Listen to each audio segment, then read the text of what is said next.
confiam em carros, outros em cavalos. Nós, porém, nos gloriamos em nome do Senhor nosso Deus. Ele se encurva e cai. Nós, porém, nos levantamos e nos mantemos de pé. Salmo capítulo 20, verso 7 ao verso 8. Que as mãos do nosso Deus nessa manhã e os seus olhos estejam sobre a sua vida nessa manhã. E este seja um dia de bênção para você. E cada um de nós possamos sentir a companhia dos seus santos anjos ao nosso lado. E o dia de hoje nós possamos usar para cumprirmos os propósitos de Deus em nossa vida.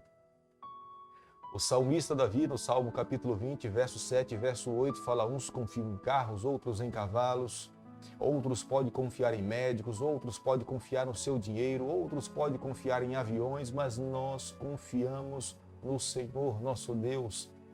É a razão pela qual nós a cada manhã nos levantamos para ser o nosso primeiro compromisso, a nossa primeira responsabilidade. Abrirmos a sua palavra e deixarmos que ela nos abençoe, conduza a nossa trajetória. Nós queremos que a palavra de Deus de fato afete e molde a nossa vida por completo. Por isso que nesse momento eu quero convidar você a ter nas mãos a palavra de Deus e mais uma vez nessa manhã nós iremos estudar um capítulo da Bíblia. E nesse momento convido você a ter nas mãos o livro de Gênesis, no capítulo 39, o verso 1.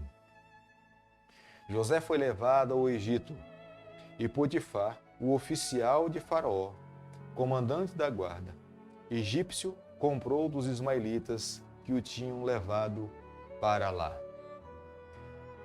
Fica evidente que Moisés, ao escrever o livro de Gênesis, especificamente no capítulo 39, Moisés enfatiza que a mão de Deus estava sob a vida de José.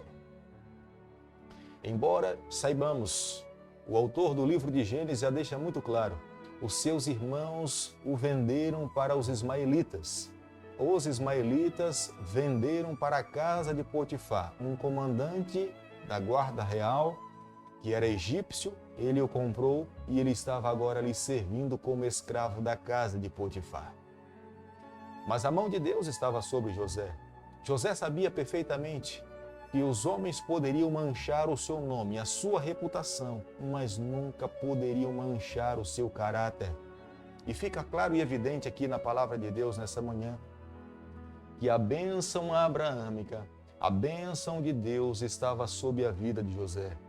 As palavras um dia proferidas aos filhos da promessa: aqueles que te abençoarem serão abençoados. Aqueles que te amaldiçoarem serão amaldiçoados.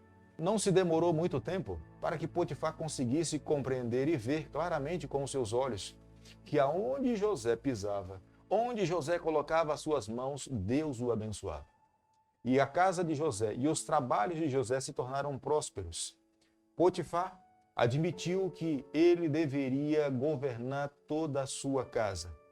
E toda a casa de Potifar, exceto os seus assuntos íntimos, familiares, mas toda a casa de Potifar, a sua riqueza, o alimento e todas as suas finanças ficou sob a mão de José. E Deus o abençoou e, consequentemente, a casa de Potifar prosperou de uma forma grandiosa. De repente, aos olhos humanos daquela época, José estava abandonado. José era apenas um escravo no Egito, mas não aos olhos do Senhor. Deus não desamparou o seu filho. Deus sabia que através da vida de José, ele iria abençoar muitas outras pessoas. Através da vida de José, ele abençoaria a sua nação, o seu povo. E, consequentemente, esse povo, representando o nome do nosso Salvador, ele seria engrandecido através da vida de José. Mas José, ao trabalhar na casa de Potifar, a Bíblia nos fala no capítulo 39, a última parte do verso 6, José era formoso de porte e de aparência. José era um jovem bonito, José tinha uma boa aparência, José era elegante. José vivendo ali naquela cidade, naquela casa, muito bem sucedido, A esposa de Potifar colocou os seus olhos sobre a vida de José. E ela lhe fez uma proposta, mas ele o recusou. Era um jovem fiel, era um jovem cristão. José é um exemplo para a nossa juventude nos dias em que nós estamos vivendo. José é um exemplo para cada um de nós. Veja que José, no momento em que ele é assediado, as palavras de José revelam que ele tinha uma verdadeira compreensão quem era a pessoa do seu Deus.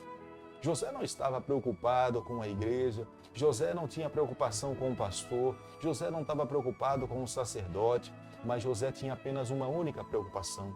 José estava preocupado no seu relacionamento com o seu Deus. E aconteceu um dia em que José, indo à casa de Potifar para cumprir as suas obrigações, os seus afazeres, a esposa de Potifar o agarrou, o abraçou, e para que ele pudesse fugir daquela armadilha, ele teve que deixar para trás as suas vestimentas. Ela segurou, ficou em prantos, gritando.